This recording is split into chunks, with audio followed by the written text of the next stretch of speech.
Bismillahirrohmanirrohim. Assalamualaikum warahmatullahi wabarakatuh. Apa kabar Teteh Soleh? Semoga selalu dalam keadaan baik ya. Kembali lagi dengan Bu Tita. Hari ini kita akan belajar tema 4, berbagai pekerjaan, subtema 2, pekerjaan di sekitarku, pembelajaran 1. Dengan muatan mata pelajaran IPS, kegiatan ekonomi, dan mata pelajaran IPA, pemanfaatan barang bekas dan sampah plastik. Semua jenis pekerjaan akan berhubungan dengan kegiatan ekonomi. Apa saja jenis-jenis kegiatan ekonomi yang kamu ketahui?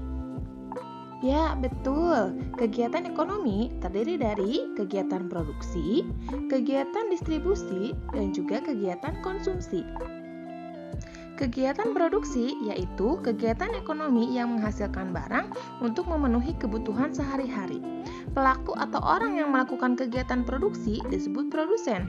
Contoh kegiatan produksi diantaranya yaitu membuat gorengan untuk dijual, dan pabrik-pabrik industri seperti garmen, pabrik sepatu, atau pabrik makanan.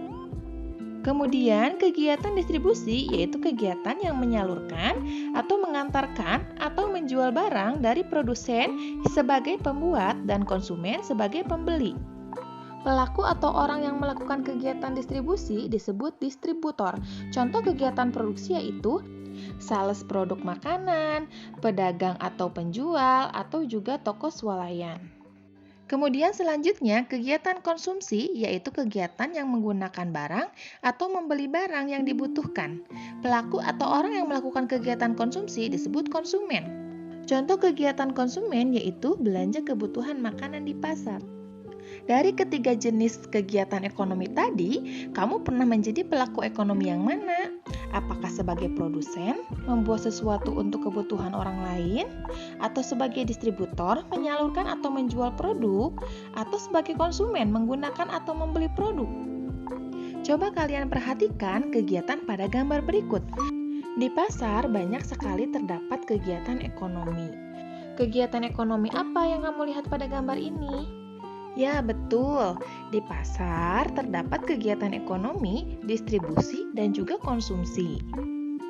Di mana di pasar terdapat penjual sebagai distributor dan juga pembeli sebagai konsumen. Nah, saat pergi ke pasar, apa saja yang kamu beli? Pasti kamu sering membeli makanan dan minuman dalam kemasan plastik. Lalu, bagaimana dengan sampah plastiknya?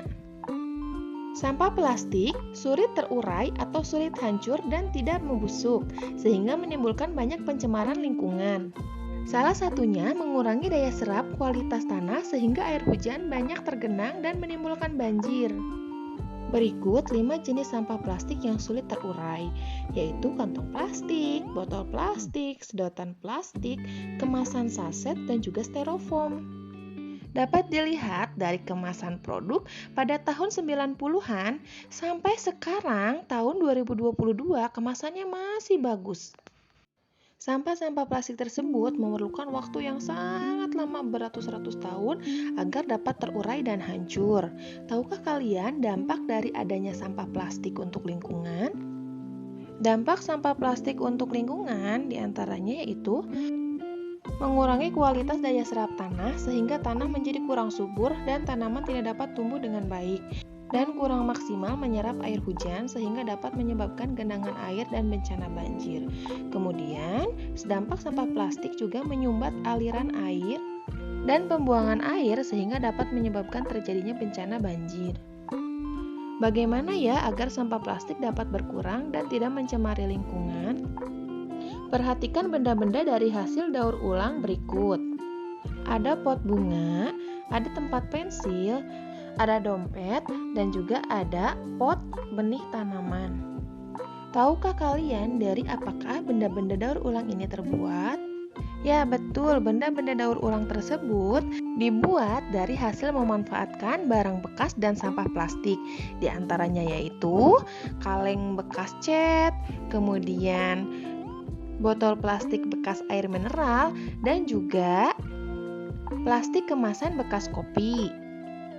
Ada 4 cara pemanfaatan barang bekas dan sampah plastik, yaitu 4R. Yang pertama, reuse, menggunakan kembali sampah atau barang bekas yang masih dapat digunakan untuk fungsi yang sama atau fungsi yang berbeda. Contohnya, penggunaan kaleng bekas cat. Untuk penggunaan yang sama, kaleng tersebut bisa digunakan menjadi ember atau penampung air. Kalau untuk fungsi yang berbeda, kaleng tersebut bisa digunakan untuk pot tanaman. Kemudian yang kedua ada recycle, yaitu mengolah kembali sampah menjadi barang baru atau produk baru. Yang ketiga ada replace, yaitu mengganti benda yang bisa digunakan dengan benda yang ramah lingkungan. Dan yang terakhir reduce, yaitu mengurangi potensi benda yang telah digunakan menjadi sampah baru, tidak menggunakan barang yang sekali pakai agar tidak banyak sampah. Kegiatan diskusi. Diskusikan dan kerjasama dengan teman kelompokmu untuk mendemonstrasikan salah satu cara pemanfaatan sampah plastik bekas botol air mineral dan kerjakanlah lembar kerja peserta didik secara berkelompok. Sekian pembelajaran dari Ibu untuk hari ini. Terima kasih. Wassalamualaikum warahmatullahi wabarakatuh.